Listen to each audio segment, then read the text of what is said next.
ગીરની શાંત ધરા ગણાતો અમરેલી જિલ્લો છેલ્લા 8 દિવસથી હત્યાની ઘટનાઓથી ધ્રુજી ઉઠ્યો છે। રાજુલા, સાવરકુંડલા, બગસરા અને હવે બાબરામાં બનેલી ક્રૂર હત્યાની ઘટનાઓએ સમગ્ર પંથકમાં ભય અને ચકચારનો માહોલ પેદા કર્યો છે। પ્રેમ સંબંધ, ઘરકંકાસ અને વેડઝેરમાં માનવી જાણે લોહીનો તરસ્યો બન્યો હોય તેમ એક અઠવાડિયામાં 4 જિંદગી હોમાઈ ગઈ છે।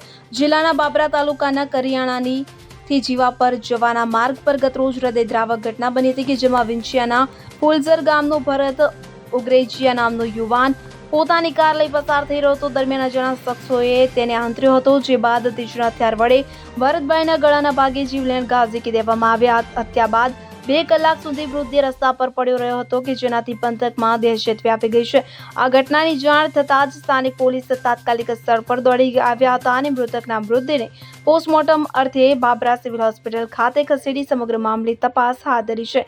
ઉલ્લેખનીય છે કે છેલ્લા 10 દિવસમાં અમરેલી જિલ્લામાં હત્યાની આ ચોથી ઘટના છે કે જેના કારણે કાયદો અને વ્યવસ્થા અંગે ફરી સવાલ ઊભા થયા છે। પોલીસે આરોપીઓને ઝડપી પાડવા માટે શોધખોળ તેજ કરી છે। મેહુલ ત્રિવેદી, અમરેલી।